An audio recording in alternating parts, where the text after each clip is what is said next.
우리 예배 드릴 때에 꼭 늦게 오시는 분들이 있을 것입니다.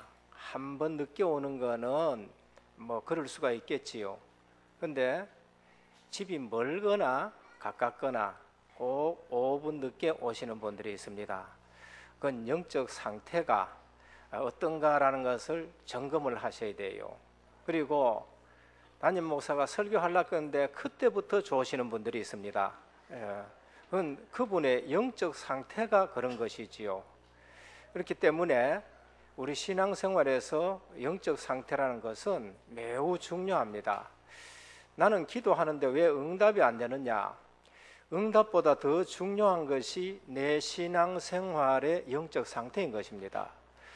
내 신앙생활의 영적 상태가 바르지 않는데 내가 원하는 것을 하나님이 주셨다. 그러면은 그것을 유지하지도 못할 것이고 오히려 그것이 내게 해가 되기 때문에 하나님이 안 주실 수도 있겠지요.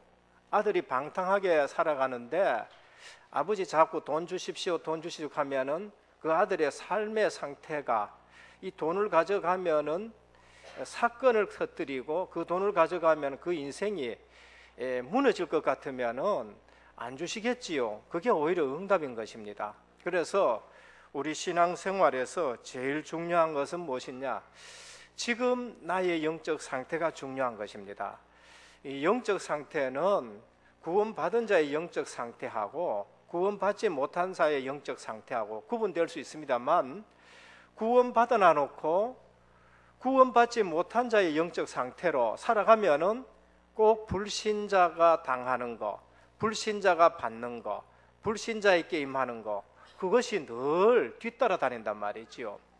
그래서 오늘 우리는 시편 1편을 보면서 우리의 영적 상태는 어떤 것인가라는 것을 다시 한번 확인을 해야 되겠습니다. 하나님의 말씀은 때로는 캐리그마로 전달돼요. 이것은 선포된다는 말입니다. 하나님이 우리에게 말씀 주실 때에 캐리그마로 선포하는 겁니다. 빛이 있으라, 빛이 있어버린 겁니다. 그리고 또 너는 나를 따라오너라, 이건 선포지요. 여기에는 이유가 없어요. 주님께서 베드로를 부르실 때에 나를 따라오너라, 이건 선포예요. 그러니까 하나님 말씀은 선포가 있는 겁니다. 회개하라, 이건 선포하는 거예요. 그러면 회개를 해야 되는 것이죠. 하나님 말씀이 우리에게 전달될 때에 선포로 전달될 때가 있습니다. 거기에는 아멘이 나와야 되는 거예요. 아멘이 나와야 되고 거기에는 다른 이유가 없는 겁니다. 왜냐하면 그 하나님 말씀은 성취가 되기 때문에 그대로 아멘만 따라와야 되죠. 또 하나님 말씀이 전달될 때에 디다케로 전달될 때에서 이건 교훈으로 전달되는 겁니다. 우리에게 깨닫게 하고 우리의 심령에 변화를 주기 위해서 깨닫고 은혜 받도록 그렇게 전달되는 게 있습니다. 그래서 주님의 말씀 속에서는 많은 교훈이 있습니다. 산상수훈 같은 경우에는 우리로 깨닫도록 하는 것이요, 기도는 이런 것이다, 이렇게 말씀하고, 그럼 여러 가지로 성도의 삶은 이런 것이다 깨닫게 하는 겁니다. 그런데 하나님 말씀에는 비유도 나옵니다. 비유도 나오는데 그것이 무엇이냐? 이것은 정말로 이해하기 쉽도록 비유를 말한 거죠. 밭에 씨 뿌리는 비유, 아주 이해하기 쉽도록 빨리 깨달을 수 있도록 비유로 말씀하는 것. 우리 삶을 가지고 비유로 말씀하는 것이 있죠. 그물 고기 잡는 것 가지고 전도 말씀하시고, 씨 뿌리는 것 가지고 전도 말씀하시고, 다음에 또 나무 가지고 겨자씨 가지고 전도 말씀하시고, 이건 비유로 빨리 깨닫게 하는 겁니다. 근데 그 비유는 어떤 분들에게는 깨닫지 못하도록 하는 것이 있는 것이죠. 그래서 비유를 들은 것입니다. 그러면 오늘 시편은 무엇인가? 시편은 그리스도를 믿고 구원받은 자의 고백이 시편이에요. 그러니까 시편이 뭐냐 하면은 찬송이다. 시편이 뭔가 하면은 기도다. 시편이 뭔가 하면은 곡조 있는 찬송이고 그리스도를 믿고 고백하는 자의 고백인 것입니다. 그래서 시편을 읽어보면은 그분의 영적 상태가 전부 다 나오는 것이죠. 그래서 저는 어려움을 당하신 분들이 있다. 그 어려움 속에서 내가 기도가 안 된다. 저는 시편을 읽어보라 해요. 그러면은 내가 당한 어려움, 내가 해야 될 기도 내용들이 시편 속에 전부 다 있는 거예요. 내가 하나님 앞에 찬양하고 싶다. 시편을 읽어보면은요, 찬양의 내용들이 전부 다 나오는 것이지요. 그래서 시편이 뭔가 했을 때에 예수 믿고 구원받은 자의 고백이 시편이요, 그 다음에 우리의 기도의 내용이 시편에 다 들어가 있는 것을 볼 수 있습니다. 그래서 오늘 시편 1편은 전 시편의 서론에 불과하지만은 본론에 해당되는 것이고, 전 시편을 압축해 놓은 것을 우리 시편 1편이라고 보면 되는 것입니다. 그래서 우리 신앙생활의 영적 상태에 따라 가지고 신앙생활 하는데 승리하는 신앙생활이 있는가 하면은 늘 반복되는 실패 속에서 신앙생활 하는 사람들이 있는 것이지요. 구원받아 놔놓고도요, 구원받아 놔놓고 날마다 입에 불평과 불만과 원망이 있다. 그건 그분의 영적 상태가 그런 거예요. 구원 못 받았다는 말이 아니고요, 구원 받아 놔놓고도 그래요. 그게 바로 광야길 가는 하나님의 백성인 것입니다. 6월절 어린 양 예수 그리스도의 피 공로로 애굽의 재앙이 임하고 애굽의 장자가 전부 다 죽고 그날 밤에 이제는 출애굽을 하는 거죠. 그걸 구원이라고 말합니다. 이스라엘에게 일어난 일들이 구원의, 오늘 우리가 살아가는데 구원의 모형으로 그게 보여준 것입니다. 이 세상 살아가는데 예수 그리스도의 갈보리의 십자가의 피로 우리를 대속하시고 이 땅에 임하는 모든 진노가 넘어간 줄로 믿으시길 바랍니다. 그게 구원이에요. 그래서 요한복음 5장 24절에 보면은 내가 진실로 진실로 너희에게 이르니 내 말을 듣고 나 보내신 이를 믿는 자는 영생을 얻었고 하셨습니다. 심판에 이르지 아니하느니 사망에서 생명으로 옮겼느니라. 그게 구원이에요. 그러면은 출애굽하는 사건이나 오늘 우리가 예수 그리스도의 갈보리 십자가의 보혈의 은혜로 죄 사함을 받고 구원받은 것이나 출애굽기 사건은 우리 오늘 이 시간에 이 땅에 정말로 그 구원의 모델을, 모형을 지금 보여준 것이지요. 그럼 지금은 모형이 아니라 예수 그리스도의 갈보리 산의 그 보혈의 능력으로 우리가 구원받고 요한복음 5장 24절에 이 땅에 임하는 심판이 면해진 거지요. 애굽에 임하는 10가지 재앙이 넘어갔다는 그런 뜻인 것입니다. 그렇게 구원받아 놔놓고 이제 광야에 들어가잖아요. 하나님은 그 백성을 광야로 보낼 때에는 분명히 계획이 있는 겁니다. 분명히 계획이 있는데 믿음 더하게 하고 애굽의 종살이 근성, 또 광야 근성 없애고 믿음만을 가지고 가나안 땅으로 들어가려고 했는데 가면서 뭐 하지요? 원망하고 불평하고. 그러니까 신앙생활 하는데 두 종류가 있어요. 따라가면, 안 따라가진 않아요. 예배 드리면서 그 다음에 따라가면서 뭡니까? 원망 불평하는 거죠. 근데 믿음 있는 분은 어떻게 하지요? 믿음 있는 분은 이제는 따라가면서 확인하는 거죠. 그 사람이 누구냐? 여호수아 갈렙이에요. 여호수아 갈렙은 하나님이 모세에게 하신 말씀을 하나하나 성취되는 걸 봅니다. 그래서 시종이니까 가까이 있잖아요. 가까이 있으니까 모세가 하나님의 음성 듣는 거, 하나님의 말씀 듣는 거, 모세의 영성을 보면서 모세가 한 말이 하나하나 성취되는 걸 보잖아요. 그 보면서 이제는 따라가면서 확인하는 거예요. 성막 건설해라, 성막이 완성되는 거.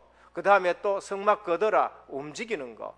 그 다음에 법궤를 만들어라, 법궤 만들고. 그 다음에 기도하면서 아말렉을 이기고. 그러니까 말씀하는 대로 반석에서 샘이 터지고, 그 다음에 마라의 물이 변하게 되고. 그러니까 여호수아 갈렙은 불신앙할 여유가 없어요. 왜 그런가 하면은 말씀이 성취되는 것을 계속 보는 거지요. 그러니까 유 목사님 또 말씀했죠. 근데 딴 데 신경 쓸 이유가 없다. 딴 데 신경 쓸 시간이 없다는 겁니다. 왜냐하면은 주시는 말씀의 응답을 챙기기도 바쁘다는 것입니다. 이러한 성도가 되기를 주님의 축원드립니다. 거기서 제자가 나오는 거예요. 그러나 그걸 보지 못한 사람들은 계속적으로 따라가면서 불평하고 애굽에 있을 때 우리는 이걸 먹었고 저걸 먹고 육신적인 것에 매이다. 오히려 애굽에 돌아가는 것이 낫지 않겠느냐, 이제 이렇게 되는 거죠. 왜 그러느냐? 영적 상태. 그것이 안 고쳐지니까 늘 불평을 하게 되는 겁니다.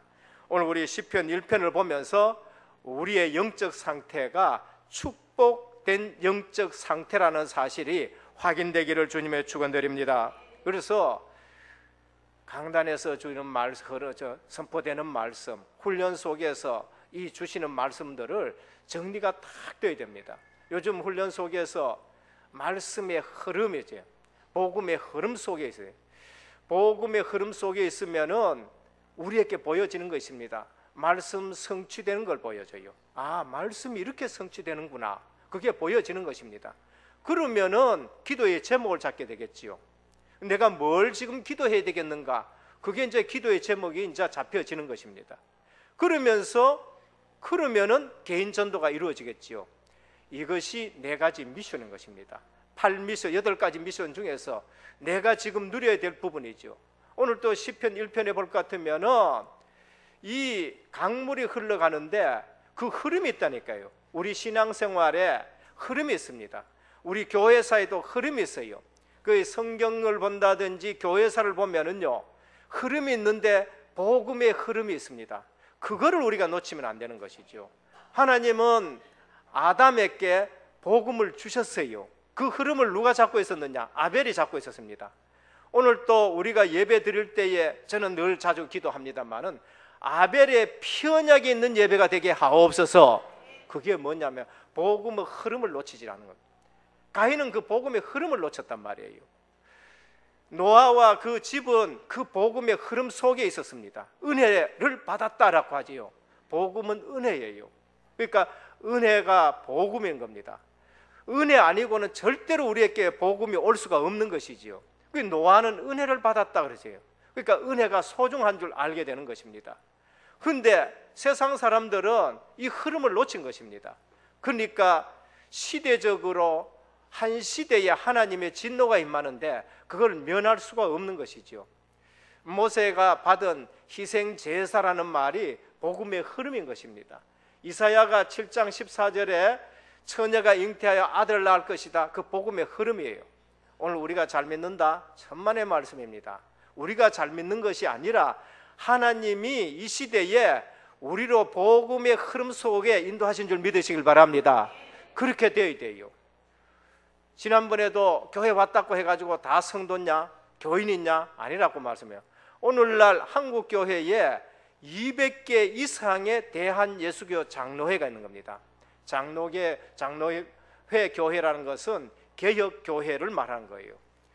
루터와 칼빈이 일으킨 개혁교회들이 전부 다 대한예수교 장로회라 그렇게 장로교 교회죠. 그러면 한국에 들어온 것이 그 계통을 따라서 들어왔기 때문에 한국에 있는 교회들은 전부 개혁교회라는 발판에서 세워졌다 해서 대한예수교 장로회라 그래요. 그런데 오늘날 보면은 그 전통과 그 신앙에 뿌리를 두고 있느냐? 아니요. 왜 200개가 됩니까?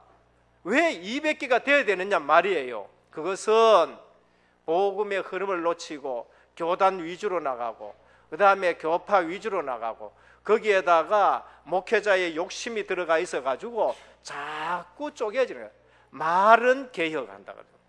말은 우리가 칼빈주의라 하는데 그거는 겉으로 드러내는 것이고 누구의 욕심이 들어갔어요? 본인들의 욕심이 들어가고 전부 그런 것이죠.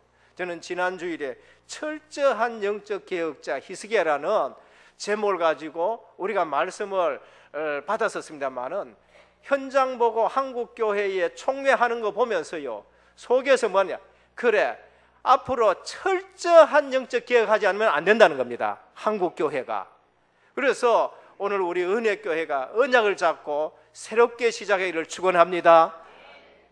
내가 잘 배우고 많이 배우지는 않았는데 하나님은 많이 배운 자를 들어 사용하지 않아요. 많이 배운 자가 필요 없다는 말이 아니라 그 많이 배운 것이 자꾸 복음으로 본질로 돌아가는데 그것이 걸림돌이 되는 거예요. 오히려 그것이 하나님의 영광을 가리게 되는 거예요. 그래서 주님께서는 바리새인과 서기관과 수준 있는 자들을 사용하지 않고 갈릴리 출신, 갈릴리는 그 당시에 이방 개념이 강했어요. 이사야서 읽어보면 저 이방 갈릴리, 어두운 곳이라고 말했죠. 이방 개념이 강한 그 갈릴리지에 있는 어부들을 불러가지고 사용했는데 왜 그럴까? 하나님의 능력은 이러다 하는 것을 보여주기 위한 것이죠. 그래서 오늘 또 우리 있는 거 다 내려놓고 은혜 받으시기를 축원합니다. 이미 우리는 시편 1편에 보면은 복 받으라고 말씀하지 않아요. 시편 1편은 복 받으란 말이에요. 복 있는 자를 말한 겁니다. 예수 그리스도 믿고 구원받은 자는 이런 것이다 라고 말씀해요. 그리고 예수 믿지 않는 자는 이런 것이다 라고 말씀한 거지요. 그러니까 우리가 하나님의 말씀을 받을 때에 나는 복 받은 자라는 사실에 출발하시기를 축원합니다. 원래 제가 시작할 때 그래서 복 받은 자로 시작한다. 창세기 12장 아브라함은 뭐지요? 복 받은 자로 시작하여요. 너는 복의 근원이라고 해요. 근데 왜 그게 내게 감각이 안 다진다? 내 영적 상태가 아직까지 그래요. 내 영적 상태가 내가 복 받은 자라고 아직 여겨지질 않는 거예요. 내 체질이 그렇게 되어 있기 때문에 그런 거예요. 그러나 하나님은 법으로 우리를 하나님의 자녀로 인처 보증하신 줄 믿길 바랍니다. 그래서 내 생각이 빨리 바꿔져야 내가 응답이 되어지는 겁니다. 그래서 오늘 시편 1편은 시편 150편 전체의 대표적인 시인 것입니다. 대표적인 시인데 뭐라고 하느냐? 복이 있는 자는 이렇다는 거예요. 지금 복 받으려고 이렇게 하란 말이 아니에요. 복 없는 자는 어떻게 하지요? 그건 불신자란 겁니다. 그럼 불신자면은 어떻게 살아야 되느냐? 불신자는 하나님이 없기 때문에 속에서도 살아야 되고요. 하나님 없기 때문에 뭐 합니까? 이게 뭐 죄인의 길에 서고 그러죠. 여러분 하나님 없으면 너무 속이면 되잖아요. 뭐 하나님이 없는데요. 지옥이 없는데 천국이 없는데 그럼 속여가며 살면 될 거 아닙니까? 하나님이 없다. 그럼 영혼이 없으면 이 땅에 사는 것이 다인데 칼 쥐고 살아가야 되고요. 그 다음에 죄인의 길에 서야 되고요. 오만한 자리에 살아야 되지요. 성도들 중에서도요. 영적 상태가 이것이 이렇게 되어지지 않으면은 내가 복받은 자고 기도 응답받고 하나님 내게 지금 임재하시고 하나님 지금 나를 인도하시고 내가 성령 충만하지 않으면 안 된다는 것을 놓쳐버리면 어떡합니까? 꼭 불신자처럼 그래 살아가야 되는 거죠. 뭐 하나님이 없는데 뭐요. 우리가 쏘가버리면 하나님이 없는데 하고는 불신자처럼 살아가야 되는 것입니다. 그러나 오늘 시편 1편은 복 있는 자를 말한 겁니다. 복 있는 자. 예수 그리스도 안에 있는 자는 복 있는 자로 출발을 합니다. 그래서 시작 자체가 달라야 되는 거예요. 생각 자체도 이제는 바꾸어져야 되는 것입니다. 첫 번째입니다. 제자된 자의 영적 상태입니다. 복 있는 자의 영적 상태지요.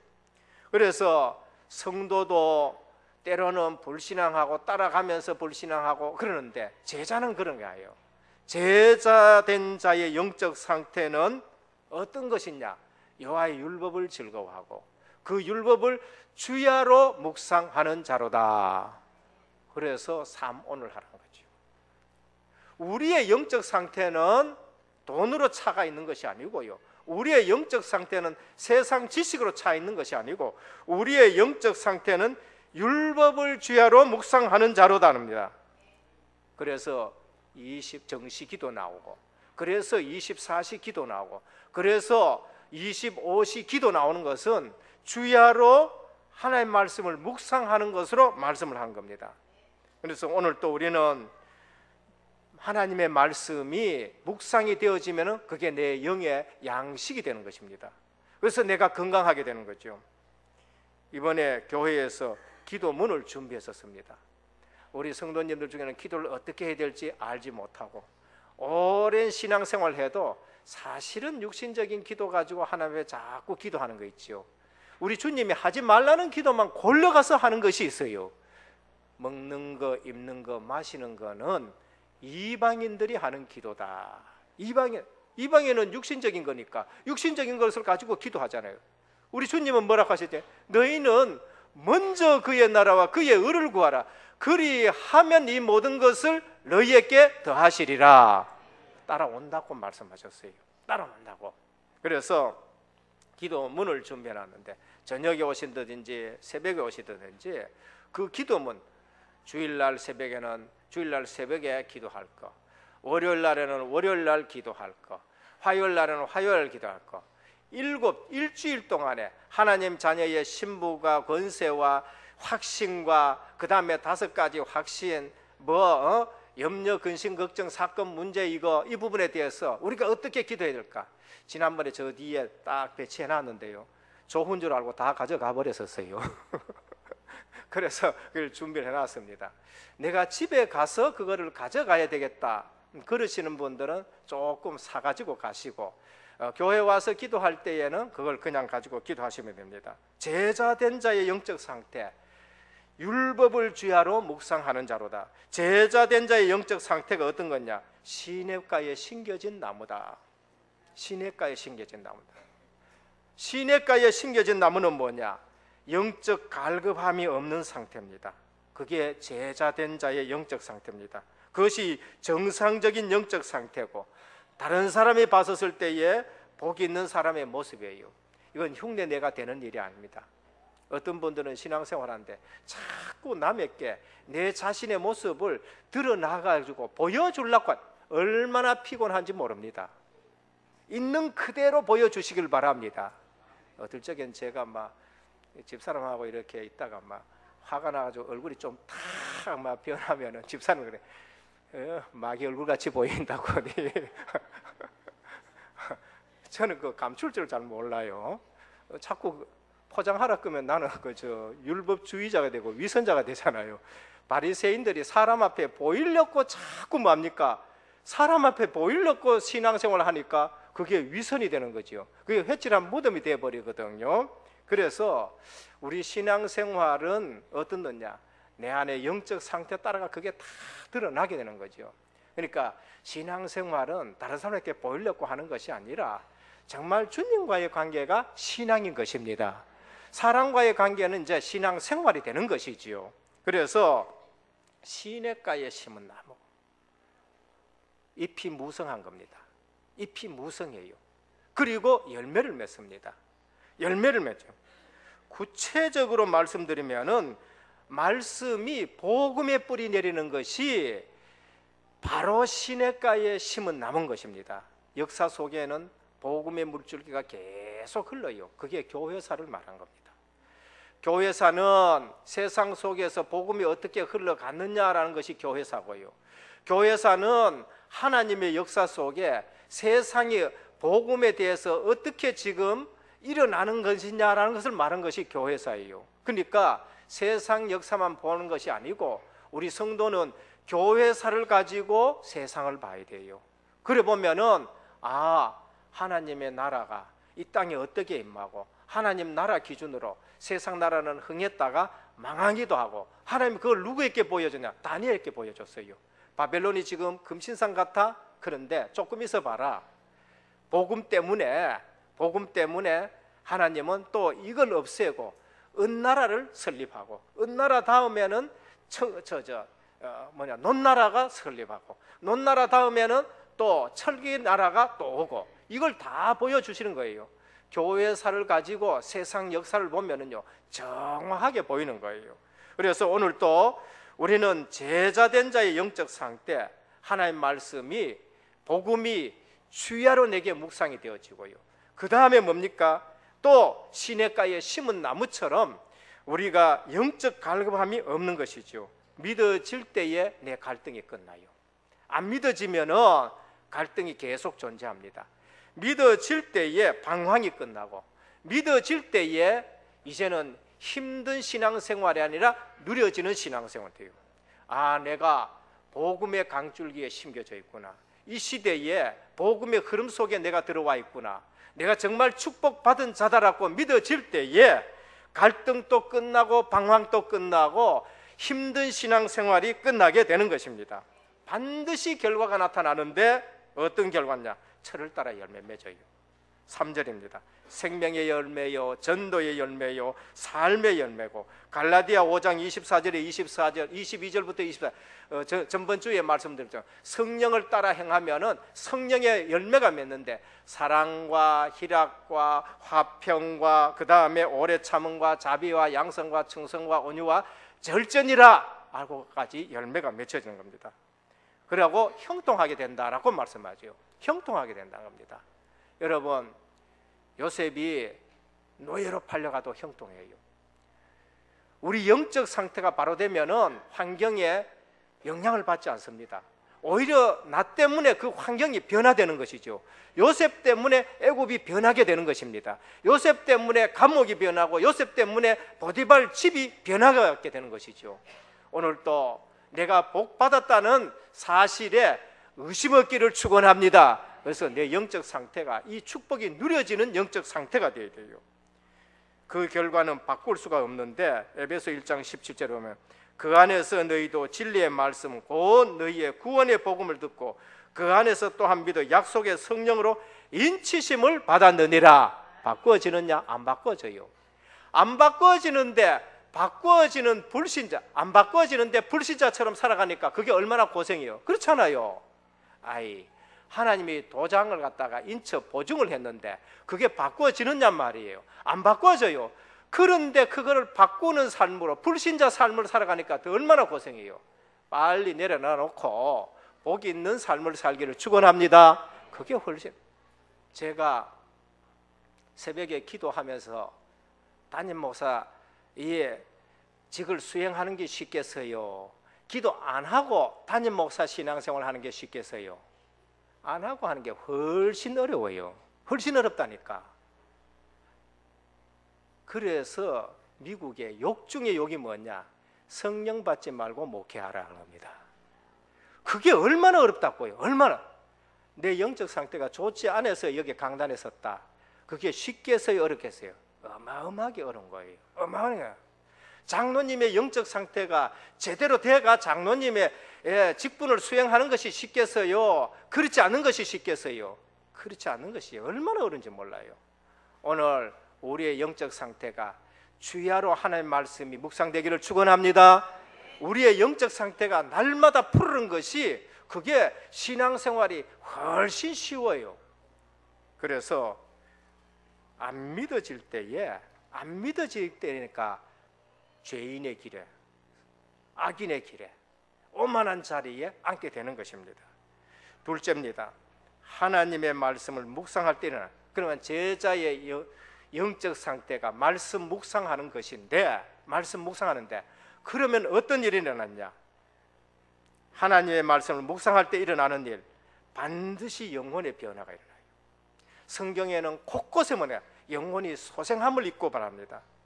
시편 19편 7절에서 10절에 보면은요, 저는 집에 가가지고 우리 자녀들에게 이거 암송하기를 원해요. 뭐라 하느냐? 여호와의 율법은 완전하여 영혼을 소생케 하고. 하나님의 말씀은요, 우리에게 임하면은요, 영혼이 소생함을 입게 되는 겁니다. 여호와의 증거는 확실하여 우둔한 자로 지혜롭게 하고. 하나님의 말씀은 증거가 확실해. 하나님의 증거를 딱 봤다. 그러면 그 사람 지혜로운 사람 됩니다. 이런 것이구나 깨달아지게 되는 것이죠. 여호와의 교훈은 정직하여 마음을 기쁘게 하고 여호와의 계명은 순결하여 눈을 밝게 하도다. 여호와를 경외하는 도는 정결하여 영혼까지 이르고 여호와의 규례는 확실하여 다으로니 금곧 많은 정금보다 더 사모할 것이며 꿀과 꿀송이보다 더 달도다. 다윗은 하나님 말씀이 꿀과 꿀송이보다 더 달도다 그래요. 그러면 하나님 말씀이 묵상이 되어지면은 영혼의 변화가 와요. 영혼이 소생함을 입게 된다라고 말씀합니다. 하나님의 말씀을 마음으로 묵상할 때는요, 치유의 큰 역사가 일어나는 겁니다.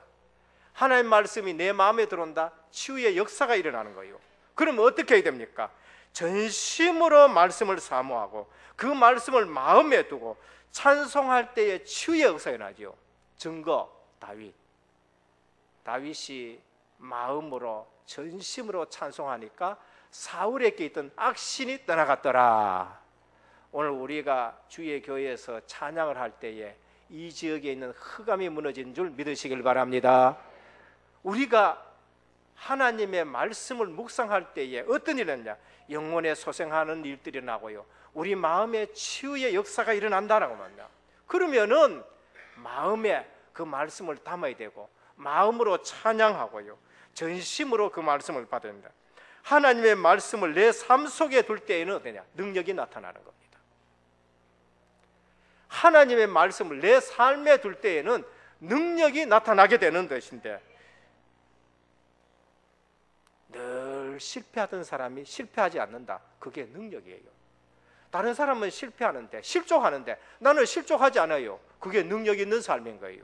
어느 날 뭐 큰 사건 터지고 뭐 기적이, 그거 보다가 내가 예수 믿고 하나님 말씀을 따라가는데 이 말씀이 내 발의 등에 내 길에 빛이라서 내가 실족하지 않는다, 그게 능력의 삶입니다.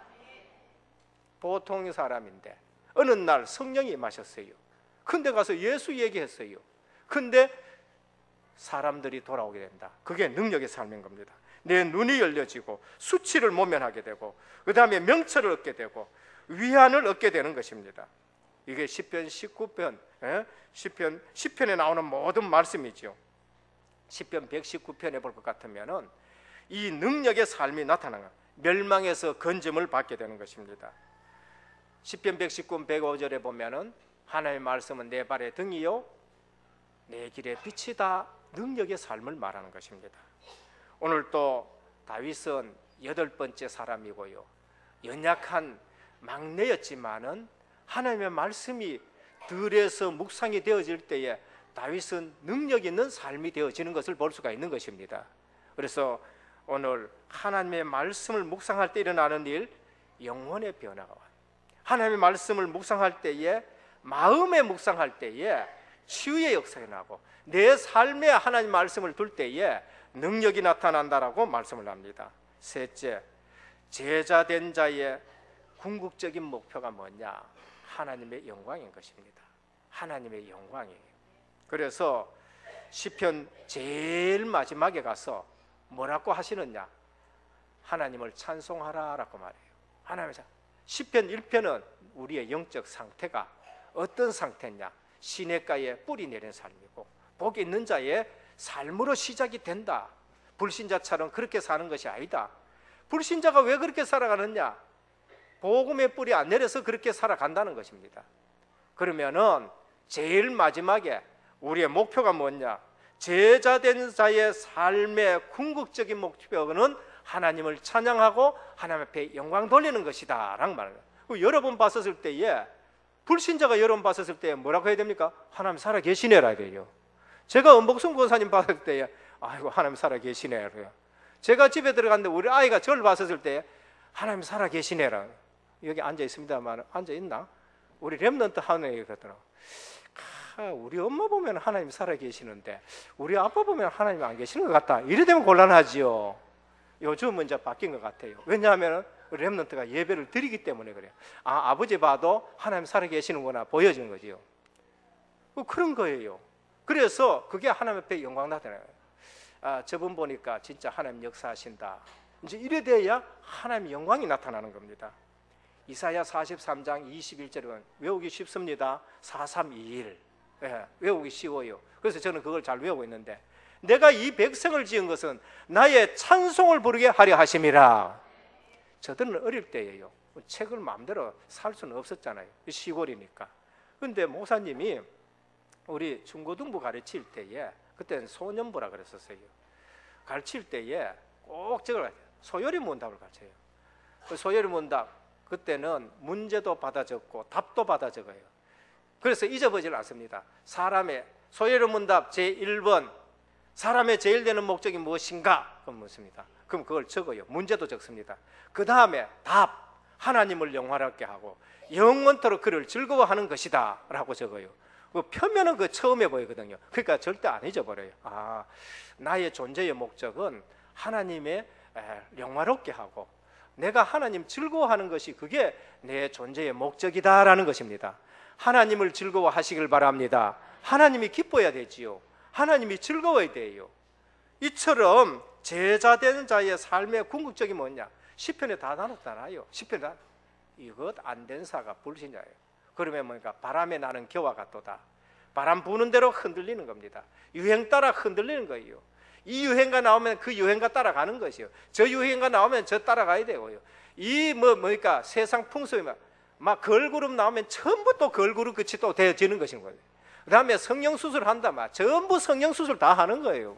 심지어 한국의 성형수술은 얼마나 잘하는지 중국에서 막 몰려온다네요. 하도 성형수술 하도 많이 하다 보니까 요즘은요, 어느 날 목에 보니까 다리 딱 떴는데 하도 땡기가 저지 뭐니까 벽구멍이 끝이 또 올라왔다거든요. 이 세상 따라가는 세상. 제자들의 삶의 궁극적인 목적이 뭐냐? 하나님의 영광을 나타내는 거예요. 하나님 영광. 바울은 고린도전서 10장 31절 먹든지 마시든지 무엇을 하든지 하나님의 영광을 위해서 하라 했었습니다. 오늘 우리가 밥 먹는 것도 생각 바꾸시길 바랍니다. 하나님의 영광을 위해서. 오늘 운동하는 것도 저는 그렇게 운동 이제 요즘 좀 합니다만은 좀 한다는 것은 그냥 규칙적으로 뭐 이렇게 하는데 이 왜 하느냐? 하나님의 영광을 위해서 하는 거예요. 쉬는 것도 뭡니까? 하나님의 영광을 위해서 쉬어야 되는 거예요. 이런 교육이 어디서 잘 되느냐? 군대에서 잘 돼요. 군대에서 훈련하다가 좀 쉬잖아요. 쉬는데 뭐랄까 쉴 때에도요. 군인은 쉴 때에도 군기가 있다 이렇게 얘기를 하는 겁니다. 그러니까 군인은 쉬는 것도 전투를 위해서 쉬는 것이고 군인은 훈련도 전투를 위해서 하는 것이고 우리 성도는 쉬든지 먹든지 마시든지 하나님의 영광을 위해서 하는 것입니다. 이게 인생의 가치가 달라지는 거예요. 인생의 가치가 달라요. 고린도전서 10장 23절에 보면 모든 것이 가하나 모든 것이 유익한 것이 아니요 모든 것이 가하나 모든 것이 덕을 세우는 것이 아니다. 그러니까 나는 이것도 할 수 있어요. 내가 술을 먹을 수 있습니다. 그런데 나는 술을 안 먹어요. 왜? 하나님의 영광을 위해서. 나는 여기도 갈 수 있고 저기도 갈 수가 있어요. 그런데 여기는 가고 저기는 안 가요. 왜? 유익이 안 되기 때문에 그런 것입니다. 그게 전부 다 하나님의 영광을 위해서 하는 거예요. 그래서 오늘 또 우리가 제자된 자의 삶의 궁극적인 목표는 뭐냐? 하나님의 영광을 위해서 하는 거예요.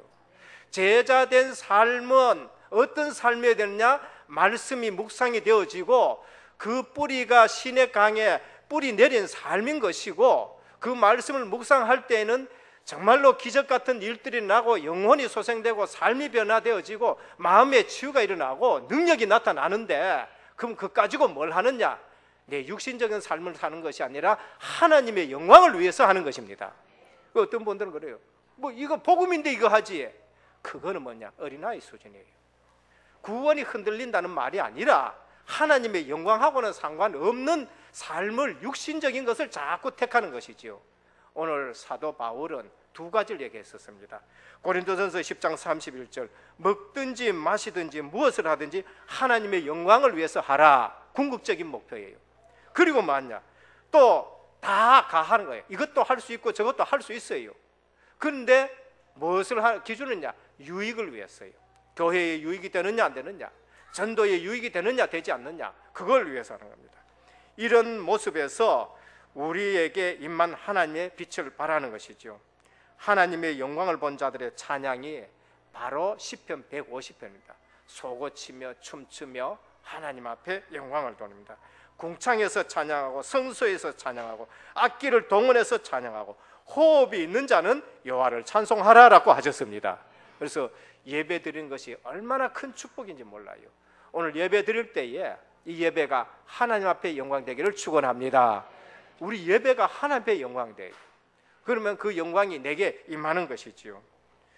그래서 우리 제자의 미래는 기념비적인 삶이다. 그분 기념비적인 삶. 뭐 원로 목사님 말씀할 때마다 막 기념비적인 거 자꾸 얘기하잖아요. 내 삶이 뒤돌아봤었을 때, 다음 후대들이 왔었을 때에 어떻게 돼요? 기념비적인 거예요. 기념비적인 삶.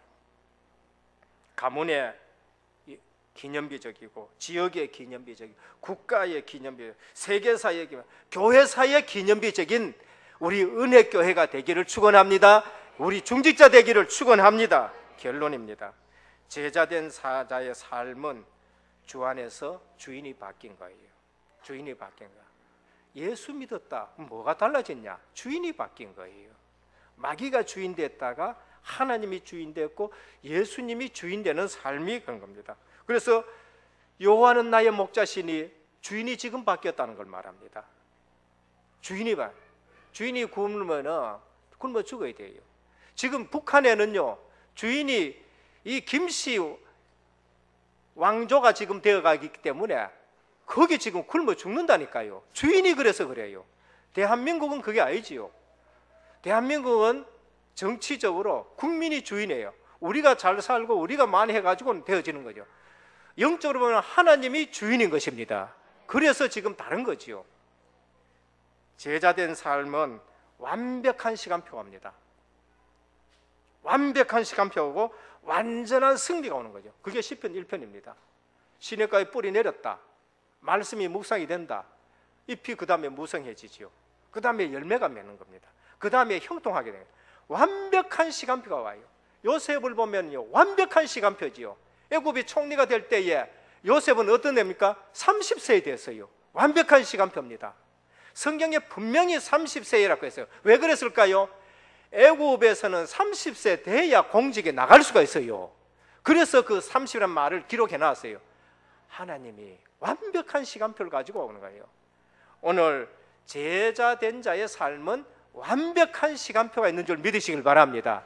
완전한 승리가 와요. 완전한 승리. 시편 23편에 보면은 기름으로 내 머리에 부으셨으니 내 잔이 넘치나이다. 어디요? 원수 앞에서. 완전한 승리예요. 흑암이 꺾여졌는 것이고 완전한 승리를 우리에게 말씀합니다. 그래서 구체적으로 그럼 어떻게 하느냐? 늘 말씀 묵상하시길 바랍니다. 성경에는 방법이 나오는데 시편 119편 쭉 보면은요, 15절에 내가 주의 법도를 작은 소리로 읊조리며 묵상인 겁니다. 읊조리며. 시편 119편 27절에 보면은 주의 법도들의 길을 깨닫게 하여 주소서. 그리하면 내가 주의 귀한 일들을 작은 소리로 읊조리겠습니다. 증거들도 읊조린 겁니다. 시편 119편 148절에 보면은 주의 말씀을 조용히 읊조리려고 내가 새벽에 눈을 떴나이다 했었어요. 새벽 기도, 정시 기도입니다. 시편 119편 99절에 보면 내가 주의 증거들을 늘 읊조림으로. 그러니까 시편 119편에 보면은요, 항상 주의 말씀을 읊조린다. 그 묵상이거든요. 계속 암송하고 묵상하는데 여러 가지 일들이 일어나는 것을 볼 수가 있는 것입니다. 그래서 종일 작은 소리로 읊조리니이다. 24시 새벽에 읊조립니다. 그거는 정시기도. 종일 읊조린다. 24시에 깊은 기도 속으로 들어간다. 25시가 되는 것입니다. 시편 72편 24절에 보면 나의 혀도 종일토록 주의 의를 작은 소리로 읊조리오니라고 하셨습니다. 오늘 우리의 영적 상태가 하나님의 말씀으로 차고 넘치기를 축원합니다. 기도하겠습니다. 주님 감사를 드립니다. 오늘 우리의 영적 상태가 시편 1편의 시냇가에 심겨진 나무처럼 주의 말씀이 날마다 묵상되게 하옵소서. 이미 복을 주셨는데 우리의 생각과 우리의 마음과 우리의 체질이 불신자 체질에 있어서 너무나도 갈급한 자들이 없지 않습니다. 하나님의 말씀으로 각인시켜 주시옵시고 복음의 흐름 속에 있다는 사실이 확인되어져서 치유의 능력의 삶이 되게 하옵소서. 그래서 시편 1편의 말씀을 통해서 우리가 기도 속에서 주의 말씀이 늘 묵상이 되어지게 하여 주옵시고 철을 따라 열매 맺는 완벽한 시간표 속에 있게 하옵소서. 우리 주 예수 그리스도의 이름으로 기도드립니다. 아멘.